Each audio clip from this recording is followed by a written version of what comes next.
Assalamualaikum warahmatullahi wabarakatuh. Waalaikumsalam warahmatullahi wabarakatuh. Bismillahirrahmanirrahim. Alhamdulillahi rabbil alamin. Wassalatu wassalamu ala ashrafil anbiya'i wal mursalin, imamil muttaqin, sayyidil ghurril muhajjalin, wa ala alihi wa ashabihil mujahidin at-tahirin. Amma ba'du. Saudara-saudara kaum muslimin rahimakumullah, sesungguhnya gaya hidup seseorang sangat ditentukan oleh cara bagaimana dia memandang hidup ini. Dengan kata lain, bagaimana seseorang memandang hidup, begitulah dia akan hidup. Oleh sebab itu, untuk mengubah keadaan seseorang harus diawali lebih dahulu dengan mengubah caranya memandang kehidupan ini. Itulah sebabnya dalam surah Ar-Ra'd ayat 11 Allah Subhanahu wa ta'ala menjelaskan, Innallaha la yughayyiru ma biqaumin hatta yughayyiru ma bi anfusihim. Allah Subhanahu wa ta'ala tidak akan mengubah nasib dan keadaan satu kaum sampai kaum itu berusaha mengubah apa yang ada di dalam diri mereka sendiri. Yang ada di dalam diri itu tentu tidak lain adalah rule of thinking, bahasa kerennya state of mind, kata orang Kulon. Cara berpikir, cara memandang kehidupan yang akan sangat mewarnai cara orang menjalani kehidupan itu sendiri. Oleh karena itu, pada pertemuan kali ini kita akan membicarakan tentang dasar dan tujuan hidup dari seorang muslim di dalam kehidupan ini. Yang pertama, tentang dasar dan landasan hidup. Seorang muslim tak dapat lain mendasarkan kehidupannya dengan Islam. Di dalam mendasari kehidupan dengan Islam ini, Allah Subhanahu wa ta'ala menuntut, Ya ayyuhalladzina amanu dkhulu fis silmi kafah. Hai orang-orang yang beriman, masuklah kamu ke dalam Islam itu secara total, secara utuh, secara seluruhnya. Jangan separuh-separuh, jangan sepotong-sepotong. Mendasari hidup dengan Islam artinya menjadikan Islam sebagai way of life, sebagai rule of thinking, sebagai state of mind di dalam kita memecahkan problema-problema kehidupan, sehingga tidak satu persoalan hidup yang bagaimanapun kecilnya sekalipun yang tidak tersentuh oleh nilai-nilai ajaran agama Islam ini. Kemudian di dalam mendasarkan hidupnya dengan Islam, ia mempunyai satu keyakinan. Pertama, Islam sebagai dasar hidupnya adalah agama yang sesuai dengan fitrah daripada manusia. Allah Subhanahu wa ta'ala pencipta manusia. Allah Subhanahu wa ta'ala yang menurunkan agama Islam. Oleh sebab itu, tentu saja seluruh konsepsi Islam ini sudah diukur sedemikian rupa sesuai dengan kemampuan yang dimiliki oleh manusia. Secara logika bisa kita katakan, pabrik mobil di Jerman misalnya bikin mobil namanya Mercy. Seiring dengan itu dikeluarkannya buku petunjuk. Mobil ini bernama Mercy, kecepatan maksimal sekian ratus kilometer per jam, daya angkutnya sekian ratus kilogram, kalau rusak memperbaikinya ini onderdilnya itu umpamanya. Karena pabriknya yang bikin mobil, lalu pabriknya juga yang mengeluarkan buku petunjuk, tentu buku itu sesuai benar untuk mobilnya. Dan logika mengatakan tidak bisa kita punya mobil Mercy rusak, kita perbaiki dengan menggunakan buku petunjuk yang dikeluarkan oleh pabrik mobil Fiat. Tentu saja mobil makin rusak, acak-acakan dan tidak karu-karuan. Ini artinya, jikalau manusia ingin baik, jikalau manusia ingin mencapai sesuatu yang bernama bahagia, dia harus mengikuti petunjuk yang dikeluarkan oleh yang menciptakan manusia. Dan petunjuk-petunjuk itu telah turun dalam satu konsepsi yang bernama Islam yang sesuai dengan fitrah manusia. Yang kedua, oleh karena keyakinannya bahwa Islam sesuai dengan fitrah manusia, ia pun berkeyakinan bahwa Islam adalah agama untuk seluruh manusia, universal. Walaupun ia diturunkan di tanah Arab, tetapi ia bukanlah agama hanya untuk orang Arab semata-mata. Keyakinan ini perlu ditegakkan kembali. Oleh karena akhir-akhir ini muncul pendapat-pendapat yang menganggap seolah-olah agama itu barang impor. Persilahkan saja kalau memang itu merupakan keyakinannya, tetapi menganggap agama sebagai barang impor sungguh merupakan satu kekeliruan yang sangat besar. Bahwa Arab sebagian besar memang Islam, jelas. Tetapi Islam bukannya Arab, itu pun harus kita akui. Kita bisa menjadi Muslim yang baik tanpa perlu menjadi orang Arab.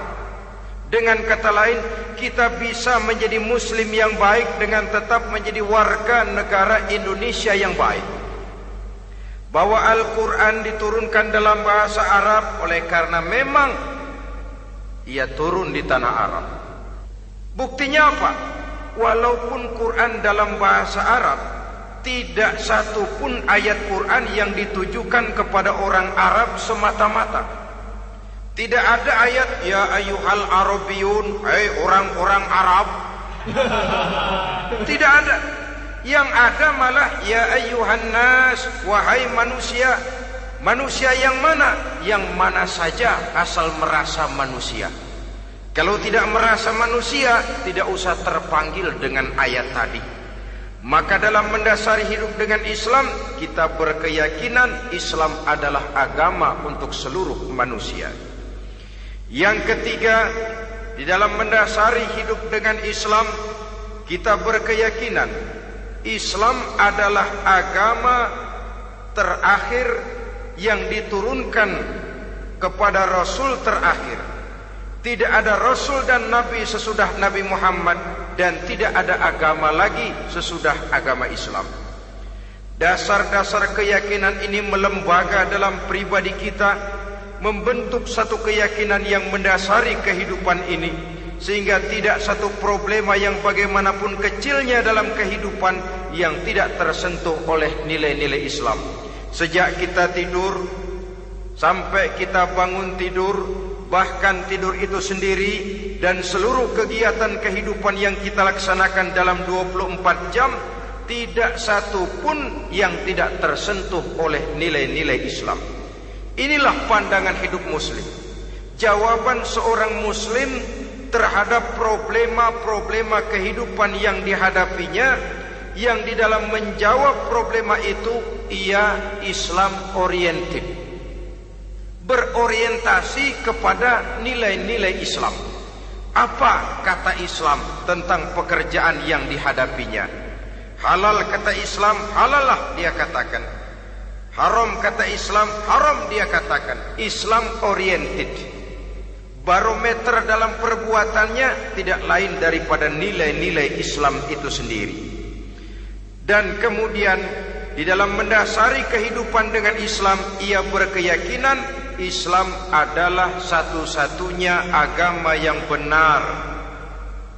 Bahasa kerennya, Islam is the single one, the true religion behind the God.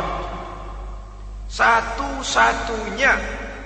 Keyakinan ini kelihatannya subjektif, tapi memang inilah pokok daripada kehidupan beragama. Saudara-saudara kaum muslimin rahimakumullah, kalau itulah dasar daripada kehidupan kita sebagai muslim, apa yang menjadi landasannya? Kalau dasar hidup kita Islam, maka landasan hidup kita tidak lain adalah Al-Quran dan sunnah Rasulullah sallallahu alaihi wasallam. Dunia penuh dengan orang-orang besar, dan setiap orang-orang besar itu mempunyai ajaran-ajaran yang pernah jaya, pernah dikumandangkan, didengung-dengungkan, naik ke panggung sejarah untuk kemudian tenggelam. Satu ajaran hanya akan langgeng, satu ajaran hanya akan tahan lama apabila dia turun dari sumber yang serba maha. Kalau dia turun dari manusia, maka sifatnya hanya musim. Yang namanya musim, saudara-saudara, namanya musim tidak bisa dilarang, tapi kalau sudah selesai habis sendirian. Itu musim namanya. Musim rambutan. Kalau datang musim rambutan, apa bisa dilarang? Gak boleh musim rambutan. Ya tidak bisa, dia akan tumbuh terus. Tapi manakala musimnya habis. Begitulah nasib dari ajaran yang nisbi, relatif dan temporer apabila dia bersumber dari manusia. Maka satu ajaran hanya akan langgeng, tahan lama apabila dia turun dari sumber yang serba maha. Dan itu sudah turun bernama Al-Quranul Karim. Sedangkan sunnah, saudara-saudara, merupakan penjelasan dari apa yang oleh Quran tidak dijelaskan dalam bentuk yang detail, melengkapi apa yang oleh Al-Quran hanya disebutkan dalam bentuk garis besarnya saja. Baik Quran maupun sunnah kita sebut merupakan dasar, landasan yang primer. Sedangkan untuk memahami Quran dan sunnah, kita memerlukan pendapat-pendapat orang yang ahli di bidang itu. Dalam hal ini kita sebut saja dengan ulama. Dan ini merupakan sumber yang sekunder dari landasan hidup kita sebagai seorang muslim. Dua rel ini, Quran dan sunnah, merupakan landasan di mana kereta api Islam ini berjalan. Quran dan sunnah.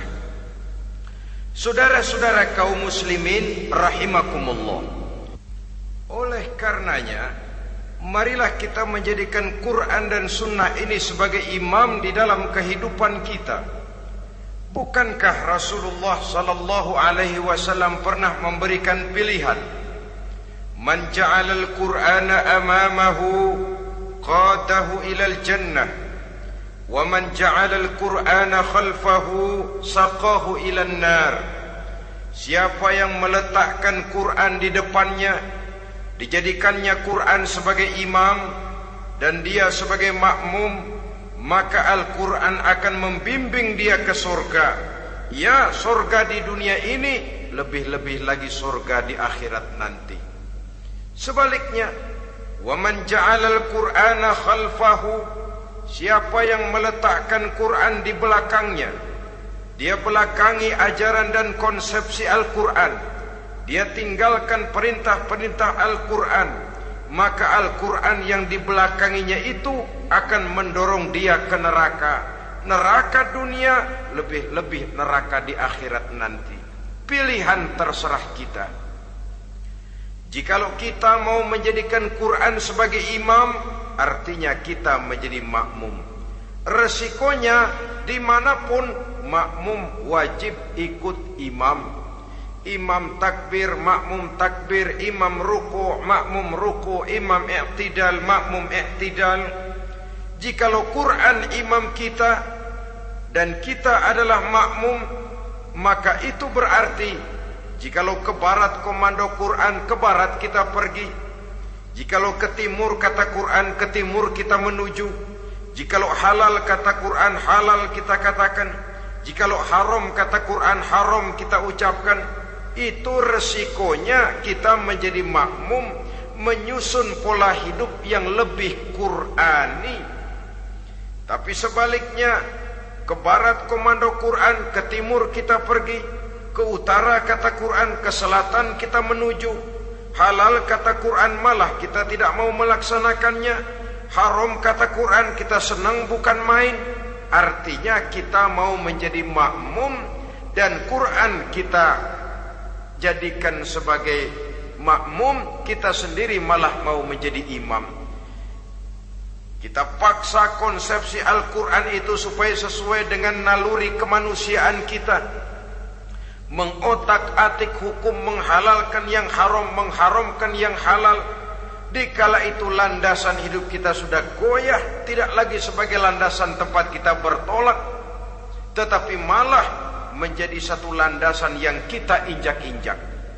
Sesungguhnya saudara-saudara, Quran tidak akan membawa berkah, tidak akan menjadi rahmatun wa shifaun lil mu'minin, menjadi penyembuh, menjadi rahmah bagi orang-orang beriman, apabila yang kita baca itu kita injak-injak di dalam kehidupan. Upaya menyusun hidup yang lebih Qurani ini seiring dengan usaha kita menjadi warga negara yang baik. Yang saya katakan di awal tadi, tidak saling dan tidak harus saling bertentangan.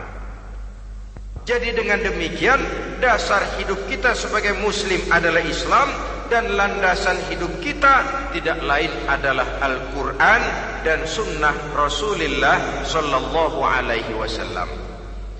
Ini landasan tempat kita bertolak. Ini yang mewarnai gaya kehidupan kita. Apapun yang mau kita lakukan, tempat kita bertanya lebih dahulu Quran dan sunnah. Saya mau melakukan pekerjaan ini, apa kata Quran? Saya mau pergi ke tempat ini, apa kata Quran? Saya mau berusaha dengan mengerjakan perusahaan ini, apa kata Quran? Merupakan landasan daripada kehidupan kita. Ini yang saya katakan tadi, membentuk rule of thinking, state of mind, bahwa gaya kehidupan kita diwarnai oleh landasan hidup yang bertumpu pada ajaran Al-Quranul Karim dan sunnah Rasulullah sallallahu alaihi wasallam.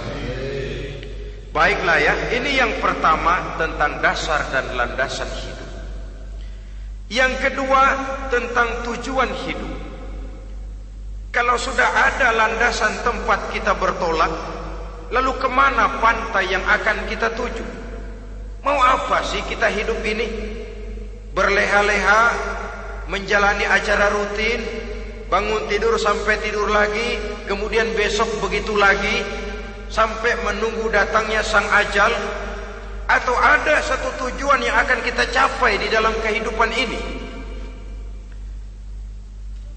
Apabila kita teliti, maka Al-Quran mengajarkan tujuan hidup setiap muslim pada dasarnya ada dua. Pertama, kita sebut saja tujuan jangka pendek. Tujuan jangka pendek itu sasarannya dunia sekarang ini. Bentuknya horizontal. Targetnya agar setiap pribadi muslim menjadi rahmatan lil alamin, rahmah bagi lingkungannya. Inilah yang oleh agama dinamakan hablum minan nas, yang isinya adalah ilmu dan peradaban. Jadi dunia dan seluruh isinya merupakan tujuan jangka pendek saja. Untuk mencapai tujuan jangka pendek, dunia dan seluruh isinya, unsur penunjangnya adalah pendidikan, pengalaman, atau nasib.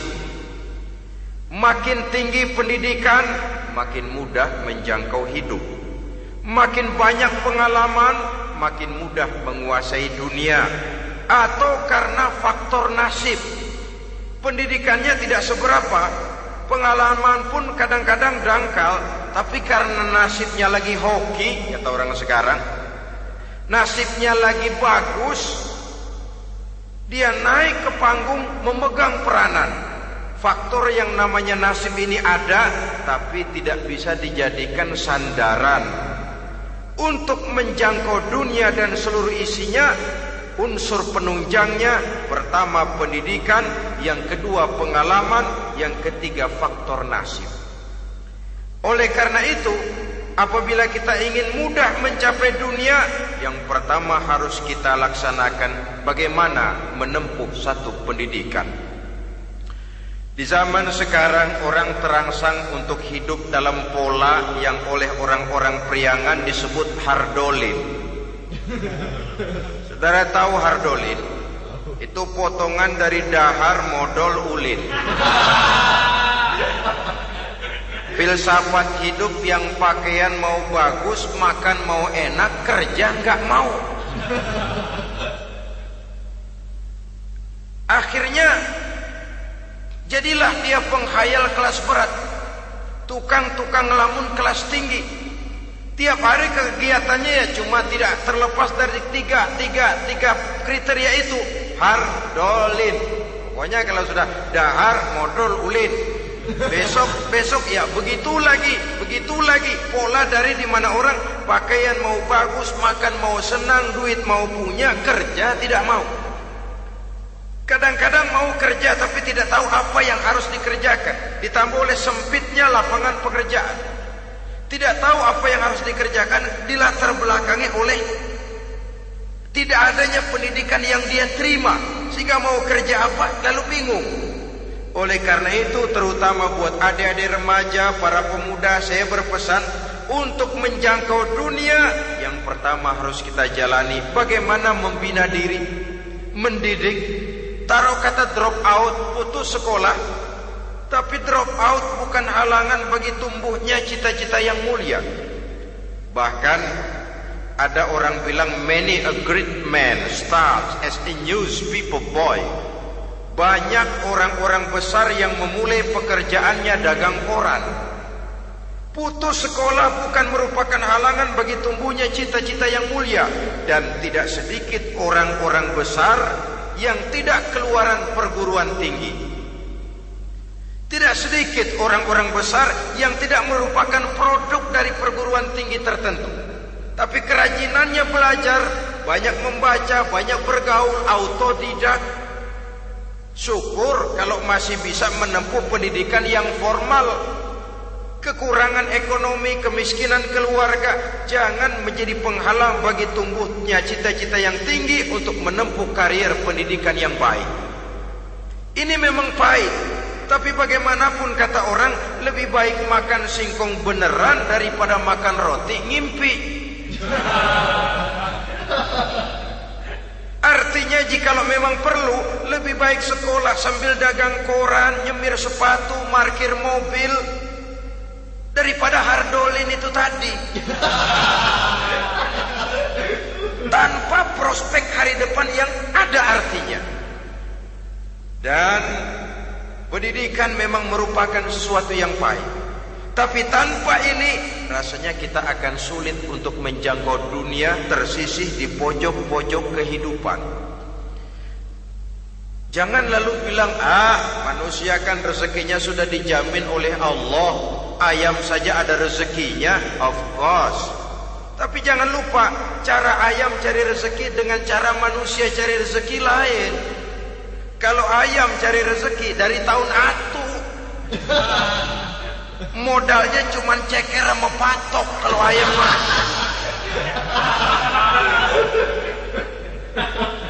asal bisa nyeker, bisa matok, ayam dapat rezeki. Pokoknya kertok dah. Tapi manusia cari rezeki, dia harus cari lapangan kerja. Lapangan kerja sulit. Sudah dapat lapangan kerja, harus punya keahlian. Untuk memperoleh keahlian harus dengan pendidikan. Berhadapan lagi dengan saingan-saingan, karena pasaran tenaga kerja tiap tahun puluhan kalau tidak ratusan ribu pasaran tenaga kerja yang masuk lapangan kerja. Ini kenyataan. Semakin ke depan, oleh tingginya tensi ekonomi, oleh persaingan hidup yang makin tajam, oleh makin menggejalanya pola pikir industrialis yang membuat manusia individu, nilai-nilai semacam ini akan terasa makin berat. Oleh karenanya, tanpa pendidikan sulit untuk menjangkau dunia. Yang kedua, pengalaman, tenaga expert. Sehingga orang mengatakan experience is the best teacher. Pengalaman adalah guru yang paling bijaksana. Dengan pengalaman kita makin dewasa. Dan orang sering mengatakan kegagalan hakikatnya adalah keberhasilan yang tertunda. Jangan takut gagal, kalau itu akan mengantarkan kita kepada pola hidup yang lebih dewasa, lebih tegar, lebih sanggup menghadapi kesulitan-kesulitan. Dan faktor yang ketiga, nasib. Kadang-kadang orang pendidikannya tidak ada, kadang-kadang pengalamannya tidak seberapa, tapi karena nasib, engkongnya misalnya jadi komandan Hansip, dia naik jadi anggota Hansip. Itu karena faktor nasib saja. Yang ketiga ini ada, tapi tidak bisa dijadikan sandaran dalam arti bahwa kita lalu mengandalkan nasib. Lo nanti udah gede mau jadi apa? Gua sih gimana nasib aja dah. Jadi orang syukur, jadi gembel nasib. Tidak bisa kita menghadapi hidup dalam satu alur spekulasi. Tidak bisa kita menjalani skenario kehidupan ini dengan bersikap untung-untungan. Karena kehidupan walaupun tidak bisa dipastikan, paling kurang bisa dirancang, bisa direncanakan, bisa ditargetkan, bisa dianalisa kemungkinan-kemungkinannya. Walaupun tidak bisa dipastikan, tapi bisa diperhitungkan. Sebagai manusia yang terikat oleh causality, oleh hukum sebab akibat, sewajarnya kita memperhitungkan kemungkinan-kemungkinan itu. Kira-kira 5, 10, 15 tahun yang akan datang, sejauh mana kesulitan-kesulitan dalam kehidupan ini, sejauh mana persaingan dalam hidup, sejauh mana tenaga kerja dibutuhkan, sejauh mana keahlian dan skill menunjang ke arah itu. Kalau tidak, kita akan tersisih di sudut-sudut kehidupan untuk lebih banyak jadi penonton daripada menjadi pemain. Padahal kita ingin jadi pemain, kita ingin aktif, kita ingin punya peranan karena kita oleh agama dituntut menjadi rahmatan lil alamin, menjadi rahmah bagi lingkungan di mana kita tinggal, mewarnai lingkungan, bukan cuma diwarnai oleh lingkungan itu sendiri. Itu tadi tujuan jangka pendek sebagai tujuan yang pertama. Yang kedua, tujuan jangka panjang. Tujuan jangka panjang ini sasarannya adalah akhirat. Bentuknya vertikal, targetnya adalah mardhatillah atau ridho daripada Allah. Dan ini yang oleh agama dinamakan dengan hablum minallah, tali vertikal yang menghubungkan manusia langsung dengan Tuhannya. Untuk mencapai tujuan jangka panjang akhirat ini, unsur penunjangnya adalah prestasi ibadah. Kalau untuk tujuan jangka pendek, dunia dan seluruh isinya, pendidikan, pengalaman dan nasib memegang peranan yang sangat penting, maka untuk akhirat, pendidikan, pengalaman, nasib tidak punya pengaruh banyak. Unsur penunjangnya adalah prestasi ibadah. Bagaimanapun tinggi pendidikan, bagaimanapun banyak pengalaman, tanpa prestasi ibadah, nol besar kita dalam pandangan Allah Subhanahu wa ta'ala. Saudara-saudara kaum muslimin rahimakumullah, itu sebabnya seorang muslim sholat, puasa, haji, zakat, yang kalaupun ada target dunia itu cuma side effect saja, sekedar satu efek sampingan. Target utamanya tetap tujuan jangka panjang, akhirat dan ridho Allah. Kenapa kita sholat? Untuk mencari ridho Allah. Kenapa kita laksanakan ibadah haji? Untuk mencari ridho Allah. Kita bangun di keheningan malam untuk mencari ridho Allah. Kalau ada akibat dunia, itu cuma akibat sekunder saja. Ada misalnya orang karena tekun ibadah rezekinya lancar, itu baru persekot, baru tanda jadi. Kadang-kadang persekotnya saja sudah nikmat kok, apalagi cashnya, kontannya. Sebaliknya kalau ada orang rajin ibadah rezekinya seret, jangan jadi alasan. Kok lu nggak sembahyang? Alah, tetangga gua rajin sembahyang melarat terus. Ya memang sholat itu bukan dengan target dunia, target akhirat, saudara-saudara. Oleh sebab itu, seorang muslim adalah seorang yang berpandangan luas, berjiwa lapang. Maksudnya apa? Tujuan jangka pendek dan jangka panjang ini harus dia raih kedua-duanya. Ini yang oleh Al-Quran diajarkan agar setiap muslim mencapai fid dunya hasanah wa fil akhirati hasanah. Kebaikan di dunia, kebaikan di akhirat. Itu arti hasanah. Jangan macam orang dulu, punya istri 2 pergi haji. Yang satu yang muda istrinya namanya Hasanah, yang satu namanya Khadijah. Waktu tawaf keliling Ka'bah, si suami ini nggak bisa doa apa-apa kecuali Rabbana Atina itu. Tiap putaran Rabbana Atina fid dunya hasanah wa fil akhirati hasanah. Putaran kedua Rabbana Atina fid dunya hasanah wa fil akhirati hasanah. Ini istri tuanya yang namanya Khadijah dengerin aja.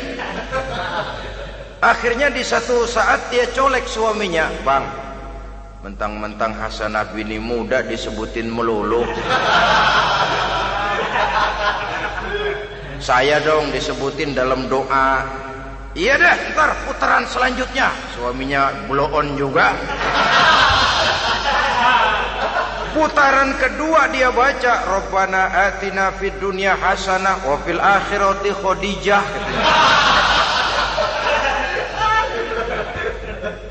Saudara-saudara, itu makna refleksi daripada doa tadi itu, doa sapu jagat.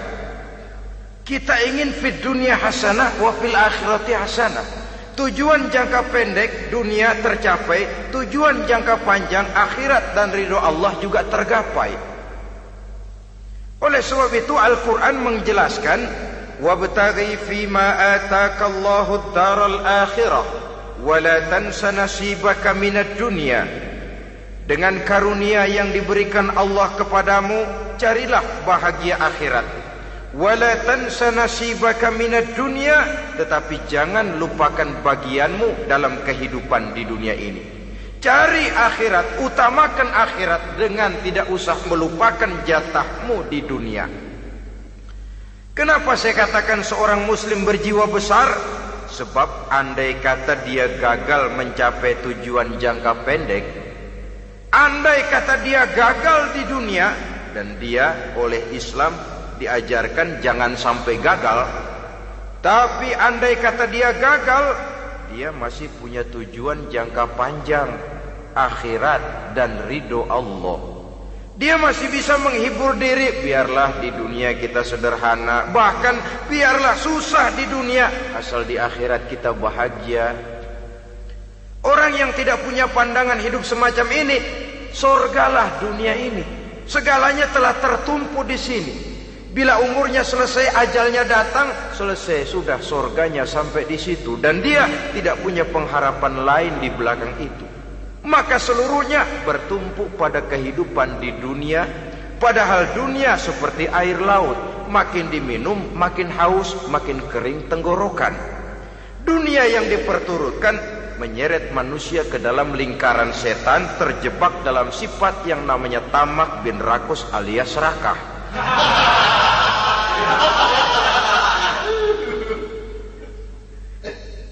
Andai kata dia gagal untuk tujuan jangka pendek, dia masih punya tujuan jangka panjang, akhirat. dia masih sanggup berkata, biar di dunia kita sederhana, bahkan biar kebelangsak sengsara susah di dunia, asal di akhirat kita bisa bahagia. Kan masih ada harapan. Yang paling bangpak, paling rusak betul, sudah di dunia sengsara, di akhirat celaka. Jadi dunia rumahnya gubuk, pinggir kali miring, asal hujan bocor, utang selebar warung. Bayang kagak, ngaji enggak, puasa enggak, saban malam merit mulu. Saudara hadirin yang saya hormati, lalu kapan mau bahagia kalau sudah di sini susah, di sana akan susah juga. Ini yang pertama, seorang muslim, seorang yang optimis, berjiwa besar, luas pandangan. Kegagalan dia dalam jangka pendek tidak menyebabkan dia melupakan tujuan jangka panjang. Yang kedua, positifnya apa?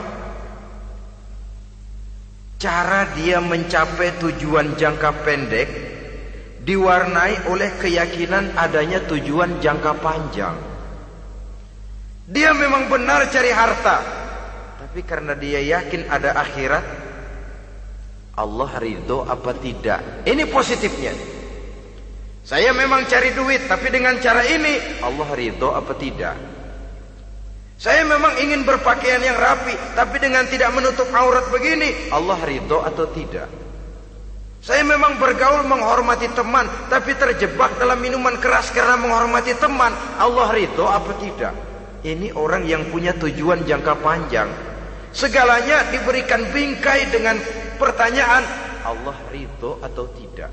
Keyakinannya terhadap tujuan jangka panjang mewarnai gaya hidupnya di dunia ini, mencapai tujuan jangka pendek tadi.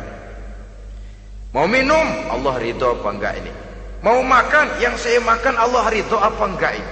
Pendeknya apapun yang mau dia kerjakan, karena dia punya keyakinan tujuan jangka panjang, dia selalu menimbang terhadap ridho Allah tadi. Jadi tanpa prestasi ibadah, kita nol besar dalam pandangan Allah. Ini nilai manusia yang hakiki di sini. Ini makna inna akramakum indallahi atqakum. Di akhirat nanti kan tidak pernah akan disidang, kamu pendidikan setinggi apa? Tidak. Gelarmu berapa renteng? Profesor, doktor? Tidak. Akhirat hanya menyidang, kau sholat atau tidak? Kau puasa atau tidak? Kau zakat atau tidak? Diberikan kamu harta yang banyak, dari mana kau dapat, kemana kau belanjakan? Prestasi ibadah itu yang ditanya. Setinggi apa pendidikan, sebanyak apa pengalaman, no problem. Tidak jadi masalah di akhirat itu. Prestasi ibadah itu yang akan kita persembahkan di hadapan Allah. Itu makna inna akramakum indallahi atqakum. Kerbau dinilai dari dagingnya, makin gemuk makin mahal harganya. Tapi ada perkutut lebih mahal dari kerbau. Perkutut itu mahalan mentahnya loh daripada matangnya. Karena harga perkutut pada suaranya. Lalu di mana harga manusia yang paling gemuk? Tidak. Suaranya, oh kalau manusia dinilai dari suaranya, barangkali Madonna nomor awal masuk surga. Hanyalah dengan prestasi ibadah kita bisa mencapai tujuan jangka panjang akhirat dan ridho Allah. Nah baiklah ya, kalau sudah jelas bahwa kita punya dua tujuan jangka hidup, jangka pendek dan jangka panjang, bagaimana Islam mengajarkan kita meraih dua ini? Pada prinsipnya Islam mengajarkan sistem keseimbangan. Dalam berbagai aspek kehidupan, keseimbangan ini nampak dengan nyata diajarkan oleh agama kita. Seperti ayat yang saya bacakan tadi. Dengan karunia yang diberikan Allah kepadamu, cari negeri akhirat, tapi jangan lupakan bagianmu di dunia ini. Dalam bentuk yang lebih nyata, bekerjalah untuk duniamu seolah kau akan hidup buat selamanya, tapi bekerjalah buat akhiratmu seolah kau akan mati besok. Manifestasinya dalam kehidupan, misalnya orang kaya diperintah membantu yang miskin, tapi orang miskin dianjurkan berusaha. Jangan mengandalkan hidup kepada yang kaya, seimbang. Kamu kaya, betul Pak, bantu yang miskin. Kamu miskin, iya Pak, berusaha, seimbang. Tuan rumah diwajibkan menghormati tamu, tamu diwajibkan tahu diri, seimbang. Jadi bagaimana kalau sudah kita bekerja di sawah, di ladang, di pasar, di kantor, anggap kita akan hidup selamanya agar timbul gairah kerja. Tapi kalau sudah sholat, anggap kita akan mati besok supaya timbul khusyuknya. Nah, titik tekannya di mana? Stresnya itu. Walaupun Islam mengajarkan sistem keseimbangan, tapi Al-Quran tetap menggarisbawahi walal akhiratu khairul laka minal, bahwa bagaimanapun seimbangnya, akhirat itu lebih utama daripada dunia. Bagaimana implementasinya? Kata orang-orang tua, kalau kita menanam padi, rumput pasti tumbuh, tapi nanam rumput jangan mimpi tumbuh padi. Maksudnya apa? Kalau satu perbuatan kita niatkan karena Allah, dunianya pasti ikut.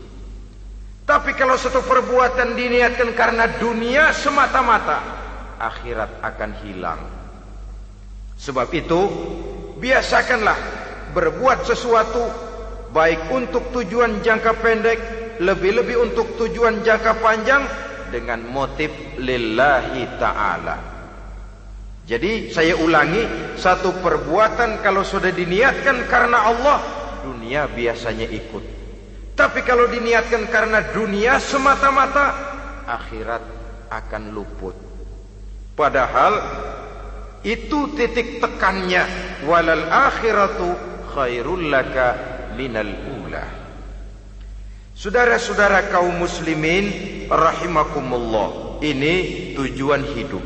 Jadi landasan tempat kita bertolak sudah jelas, pantai yang akan kita tuju dalam kehidupan ini juga sudah nyata. Kita ingin mencapai apa yang dinamakan fid dunya hasanah wa fil akhirati hasanah. Untuk itu perlu ada keseimbangan, tetapi titik tekannya tetap akhirat lebih utama daripada kehidupan dunia ini. Sekarang kalau sudah ada dasar hidup, sudah ada tujuan yang akan kita capai, tentu harus ada alat untuk mencapainya. Semuanya perlu sarana. Bahkan pada hakikatnya dalam kaidah usul fikih, para ulama mengajarkan lil wasail hukmul maqasid. Sarana dan tujuan hukumnya sama. Ini mestinya mendidik umat Islam jadi pinter. Jangan cuma berpikir melaksanakan satu pekerjaan, tapi juga berpikir menciptakan sarana untuk terwujudnya pekerjaan itu. Misalnya umat Islam wajib pergi haji kalau mampu, kan begitu toh? Kalau dia umat Islam Indonesia, tentu pergi hajinya ke Mekah. Mekah, Jeddah, Mekah, Indonesia, perlu sarana angkutan untuk sampai ke sana. Kapal laut, kapal udara. Artinya umat Islam harus maju di bidang teknologi, bisa menciptakan pesawat, bisa menciptakan kapal laut, sarana yang akan menyampaikan dia untuk bisa melaksanakan ibadah haji. Selama ini kita bertumpu kepada pemikiran, pokoknya kan yang penting gue pergi haji pakai apa, kayak gue punya duit. Dari segi pribadi memang barangkali begitu, tapi sebagai umat yang harus mencapai kemajuan, apabila diperintahkan melaksanakan sesuatu, kita pun hakikatnya dituntut menciptakan sarana untuk menunjang pelaksanaan sesuatu itu sendiri. Agama mengajarkan an-nazafatu minal iman, kebersihan sebagian daripada iman. Siapa yang menciptakan mesin cuci, sabun-sabun keras, deterjen, rinso dan lain sebagainya? Siapa yang menciptakan air condition, pembersih ruangan? Kita hanya berpikir pokoknya kan bersih, mau pakai apa kek. Kita jarang yang berpikir kepada pewujudan teknologi modern untuk menerjemahkan hadis itu. Syukurlah belakangan ini sudah muncul teknokrat muslim yang dijiwai oleh semangat Al-Quran membuka tabir rahasia konsepsi Islam di lapangan teknologi modern, yang makin lama makin menunjukkan tuntutan kebutuhan daripada umat itu sendiri. Dengan demikian, apabila ada tujuan hidup, kita memerlukan alat untuk mencapai tujuan tadi. Supaya tujuan fid dunia hasanah wa fil akhirati hasanah tercapai, apa alat yang harus kita pakai? Kita lihat surah At-Taubah ayat 111 memberikan jawaban. Innallaha ashtara minal mu'minina anfusahum wa amwalahum bi anna lahumul jannah.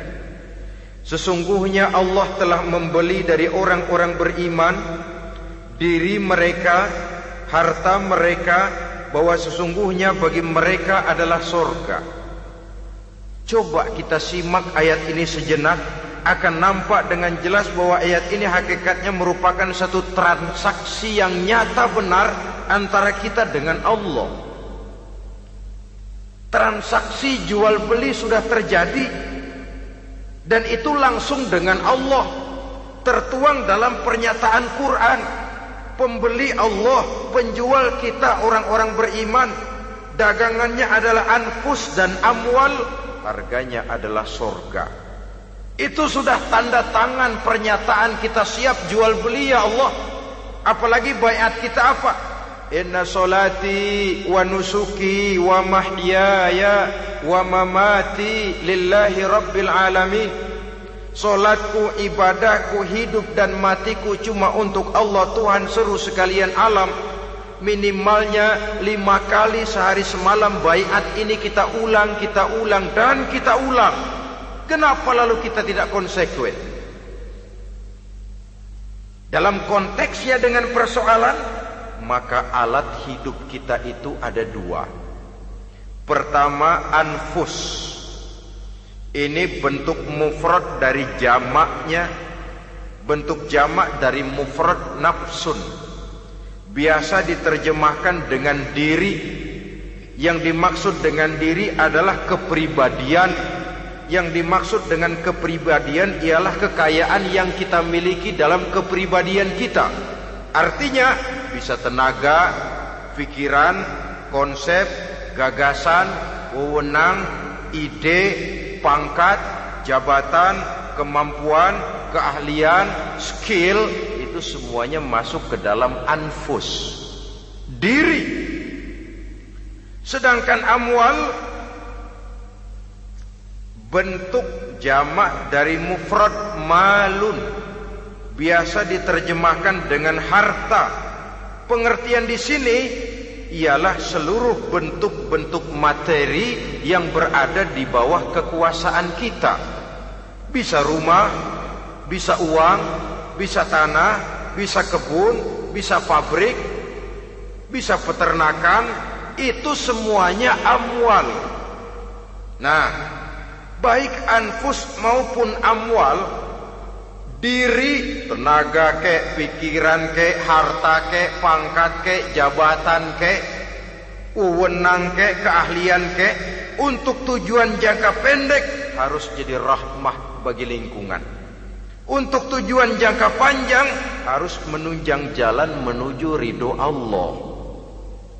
Jadi kalau pangkat kita menjauhkan kita dari ridho Allah, itu bukan nikmat tuh, azab. Punya pangkat bukan melakukan kebaikan, malah melakukan kejahatan, setidak-tidaknya berdiri di belakang kejahatan, melindungi perbuatan-perbuatan munkar. Dalam kelas kakap melindungi korupsi, dalam kelas teri jadi backing tukang koprok. Umpamanya itu sudah menyalahi. Alat tidak digunakan untuk mencapai tujuan. Itu untuk tujuan jangka pendek. Lalu amwal, harta, uang, tanah, rumah, kebun untuk tujuan jangka pendek harus menjadi rahmah bagi lingkungan.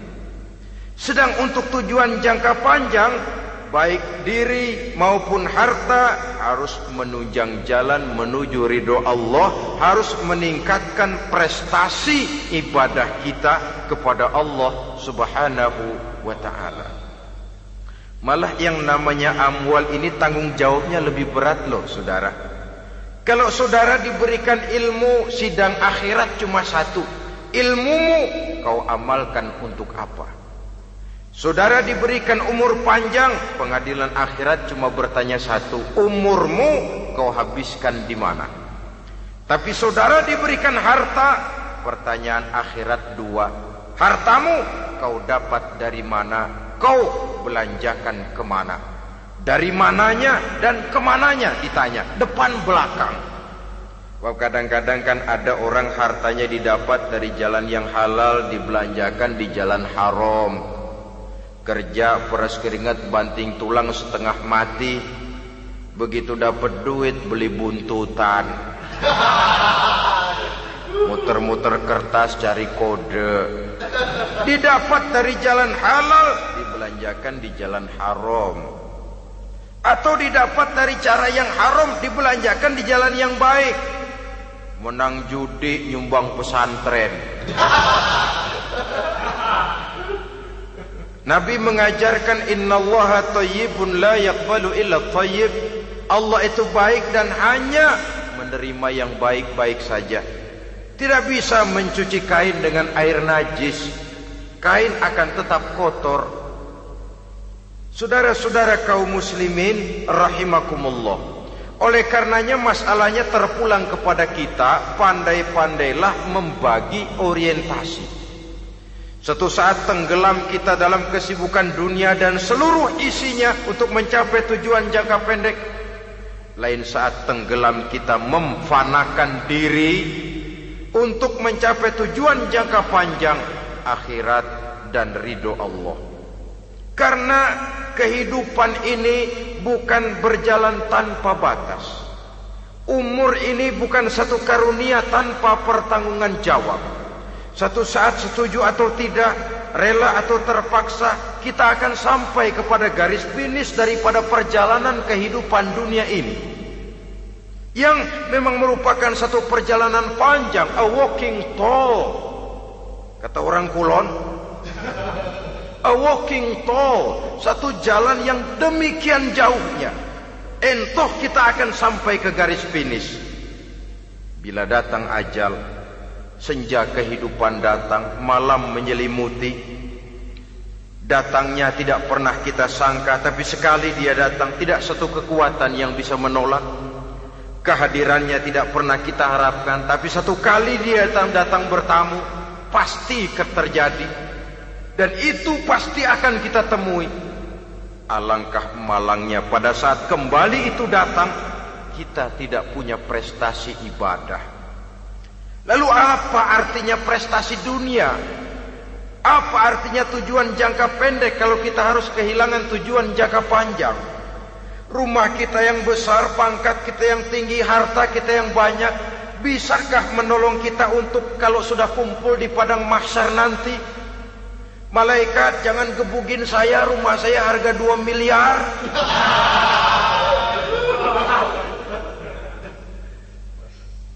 Sudahlah malaikat, damai saja, itu Rolls Royce saya. Pakai saja malaikat, pakai. Kata malaikat, gue budak, gue gak butuh gituan. Hanya prestasi ibadah yang bisa menyelamatkan kita pada kondisi semacam itu.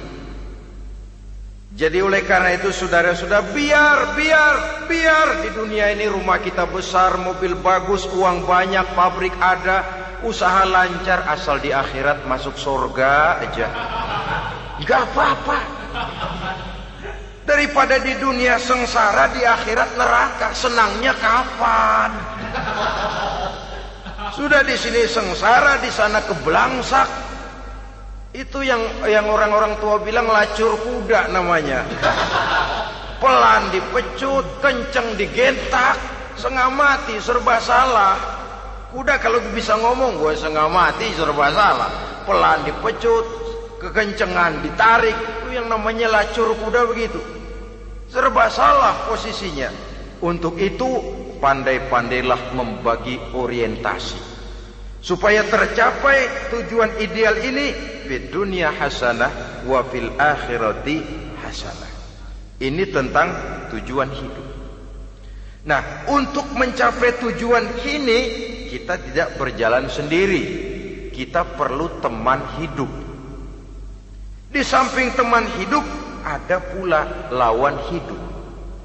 Siapa teman hidup kita untuk mencapai tujuan hidup ini? Dalam arti sempit, teman hidup kita suami istri yang taat kepada Allah. Suami istri lebih dari sekedar satu pasangan, juga saling melengkapi, merupakan bagian daripada kehidupan. Suami adalah teman istri, istri adalah teman suami untuk mencapai tujuan hidup tadi, mencapai fid dunya hasanah wa fil akhirati hasanah. Seiring, seirama, selaras, serasi, seimbang, kata orang sekarang. Teman dalam arti sempit. Adapun teman dalam arti luas, setiap orang yang pandangan hidupnya sama dengan kita, setiap orang yang akidahnya sama dengan kita, terlepas dari suku bangsa apapun, warna kulit apapun, bahasa apapun, jikalau keyakinannya sama, pandangan hidupnya sama, dia adalah saudara kita dalam artian yang luas. Islam tidak kenal teritorial, maka tidak ada itu Islam Jepang. Ya walaupun secara formalnya ada, tapi informal Muslim adalah Muslim, diikat dengan akidah. Itu teman hidup. Lalu lawan hidup siapa? Pertama iblis, dalam segala bentuk dan implementasinya. Yang kedua, setiap orang yang pandangan hidupnya tidak sama dengan kita secara ideologis, itulah lawan hidup kita. Maka yang teman jadikan teman, yang lawan jadikan lawan. Jangan teman dijadikan lawan, lawan dijadikan teman. Itu namanya kopiah dipasang di kaki, pak bakyak naik ke jidat. Wajar kalau kepala lalu jadi benjol. Salah milih teman, salah cari lawan. Salah milih teman, salah cari lawan. Akibatnya kita yang akan susah di kemudian hari nanti. Saudara-saudara kaum muslimin rahimakumullah, oleh karenanya pandai-pandailah dalam hidup ini. Yang teman jadikan teman, yang lawan jadikan lawan. Kalau lawan kita jadikan teman, sementara teman kita jadikan lawan, dan itu yang banyak terjadi dalam praktek kehidupan, kita tidak akan bisa mencapai tujuan, karena akan tertarung di kaki sendiri. Nah, ini sajalah yang kita bicarakan pada pertemuan kali ini. Mudah-mudahan ada manfaatnya. Terima kasih atas segala perhatian. Mohon maaf atas segala kekurangan. Usikum wa nafsi bitaqwallah. Wassalamualaikum warahmatullahi wabarakatuh.